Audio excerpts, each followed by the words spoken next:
Hey, it's Aaron, and I'm going to do something a little bit different this time. Of course, I said that last time too, so does that actually mean that I'm doing something different? Or if I do something different every single time, does that mean that it's the new normal?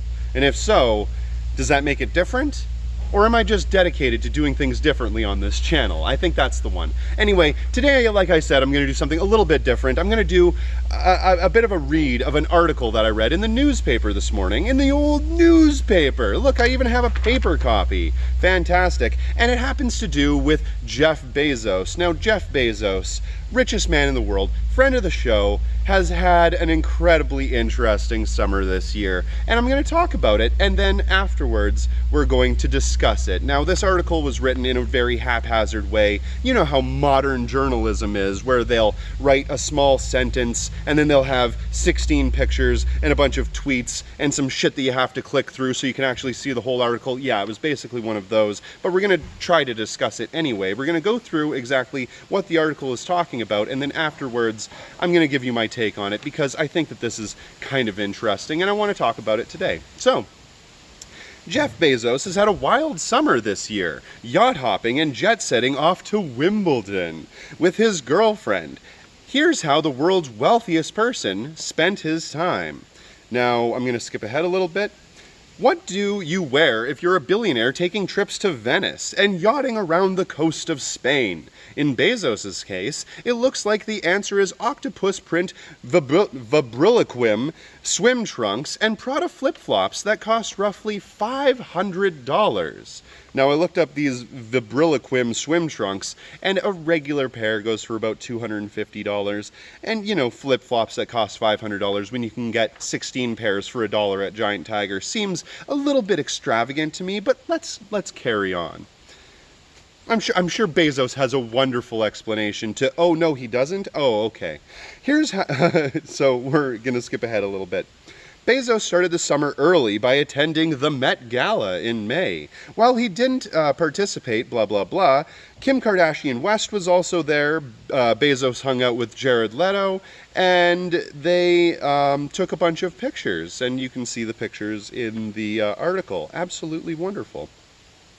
While Bezos was in New York City for the first Monday in May, he spent the weekend before in Louisville at the Kentucky Derby. So the Met Gala and the Kentucky Derby. Absolutely wonderful. That seems like a normal week for everybody else, doesn't it? And if you can tell there's a little bit of salt here, you'll understand why at the end of the video. And honestly, if you're reading this and you're not, you know, there isn't a little bit of salt being produced, something wrong with you, man. While there, he attended a gala at and met the superstar NFL quarterback, Tom Brady. Later in the month, he rubbed elbows with the likes of, wait for it, you'll never guess who it would be, Hillary fucking Clinton. Yeah, that's right. Hillary Clinton, David Letterman, Michael Bloomberg, and Oprah Winfrey all hung out with each other at the Statue of Liberty Museum opening, because if you ever wondered if all of these rich elite cocksuckers spend all of their time rubbing elbows with one another and going to the same dinners and going to the same parties and having the same kind of lifestyle, now you know. And you can see that people like Hillary Clinton and celebrities and superstars and mega billionaires like that all have more in common with each other than they ever would with any of us, with any of you. You should realize this by now. And if there is ever any doubt in your mind that all of these people ate from the same fucking trough, I hope this clears it up just at least a little bit. Spent time with Hillary Clinton. The pair, Jeff Bezos and his girlfriend, sat behind the royals at the 5-hour men's Wimbledon final between Roger Federer and Novak Djokovic. Can't pronounce that word to save my life. But, ooh, how fancy. They sat behind the royals. And, of course, the royals are so important, too. So we must be just amazed at how...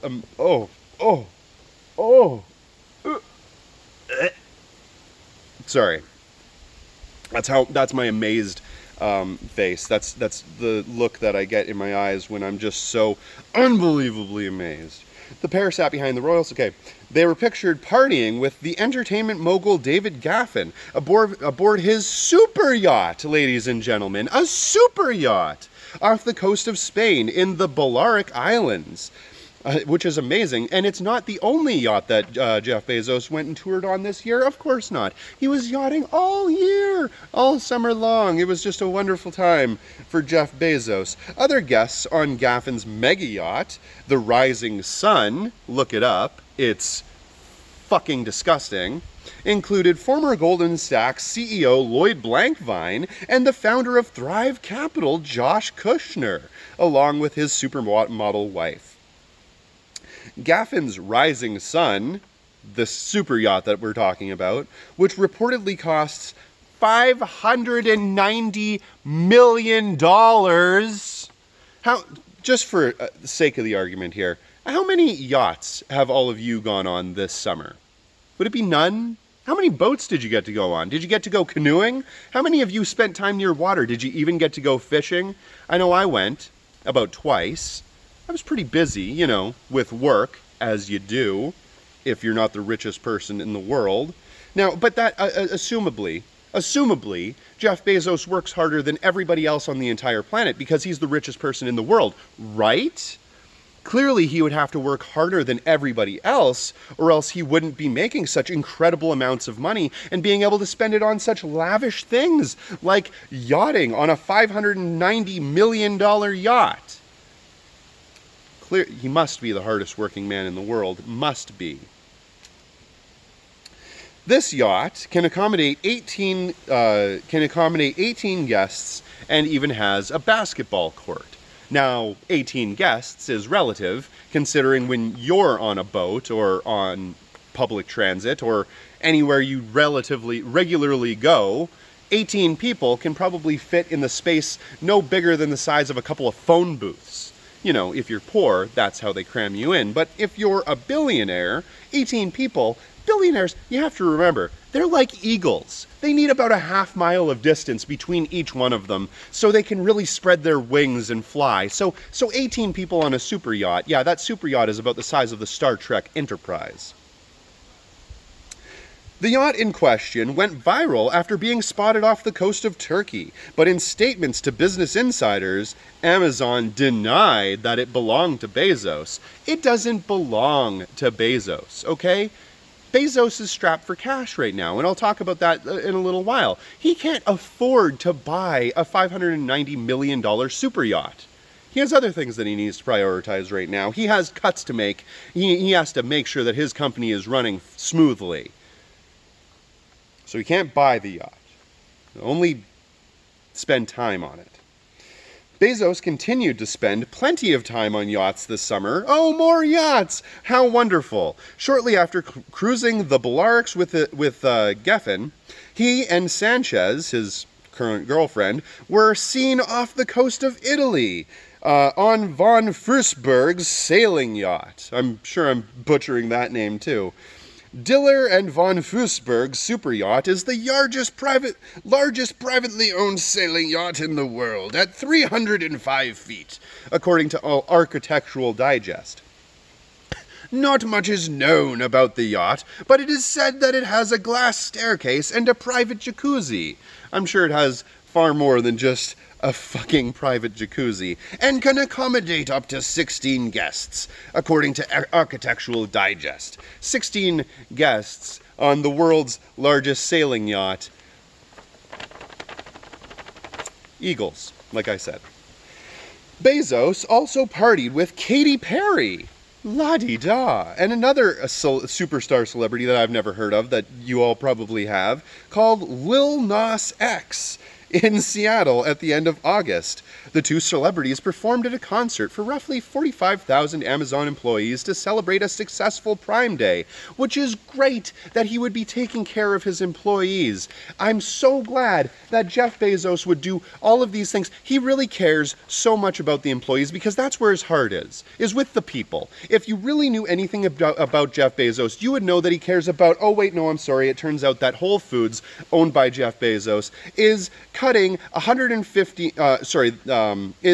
healthcare coverage to part-time workers to the tune of up to 1,900 employees.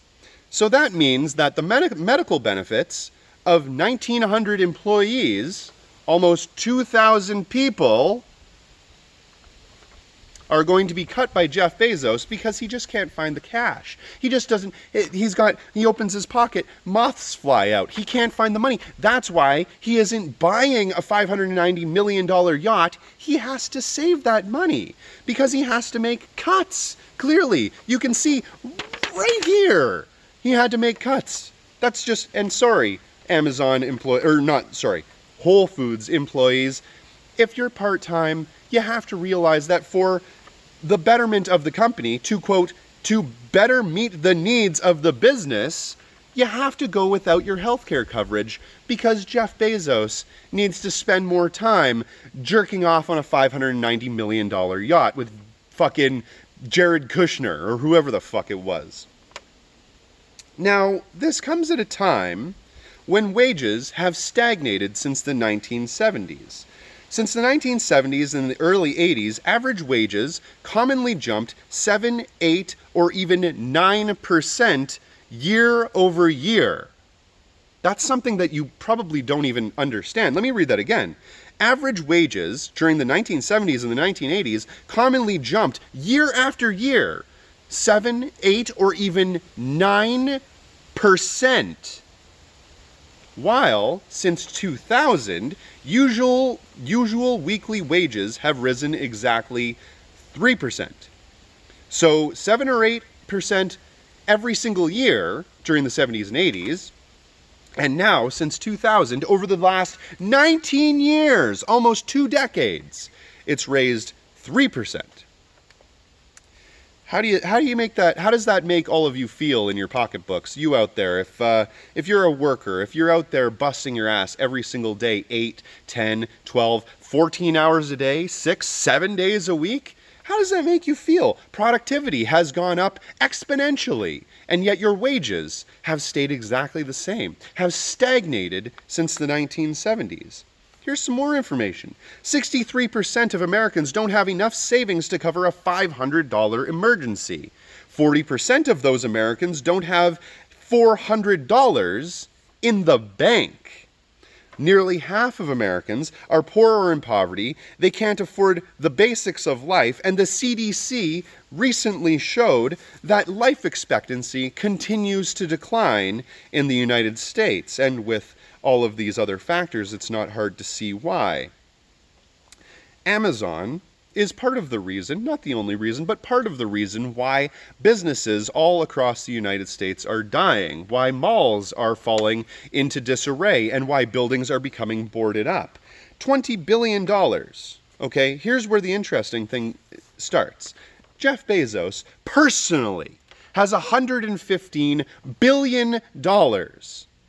And yet it only takes $20 billion to end homelessness in the United States. To end homelessness, it would cost a small fraction of Jeff Bezos' income. In fact, I'm fairly positive that his ex-wife got more out of the divorce than it costs to end homelessness in the United States. And if Jeff Bezos was to give up that money, he would still be the richest man on the face of the earth, the richest person the history of the world has ever seen.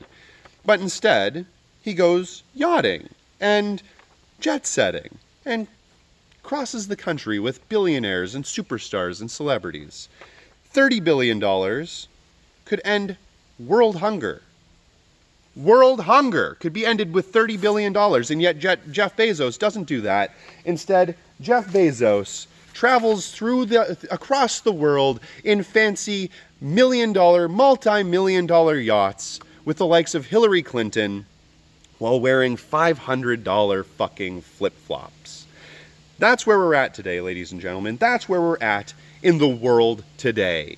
And it just gives you more and more understanding as to why we need to see this entire system be reformed. It needs to be dismantled, taken apart, and completely reorganized, because the way that we have things today just clearly isn't working for the vast majority of people. When somebody gets to have over $1 billion, the only way they get there is from exploiting their workers. And those workers are people like you. And if you don't appreciate that your wages have stagnated, that your life expectancy has gone down, and that all of these problems could be solved like that by the richest man in the world, it makes you really start to question how every other billionaire and every other elite on the entire planet isn't using their resources to help save the world rather than put us deeper and deeper into the hole. At least that's the way I look at it. If you do get a chance, please protest your fucking government, because we need direct action to fix this fucking problem. There's really nothing else that can do it. Voting definitely does help a little bit to alleviate immediate problems. Like I said, Bernie Sanders is the best possible candidate, but for real change, we need to make real action. And people need to start joining labor unions. You need to start getting your collective bargaining rights back. You need to start joining anarchist groups, socialist groups, communist groups, and getting out there, getting active, and putting real physical bodies in real physical spaces. Because that's the way we get them. That's the way we win. Anyway, that's my show. My name is Aaron. If you do get a chance, please check me out on Patreon. Every dollar does help fund this show. Thanks for watching.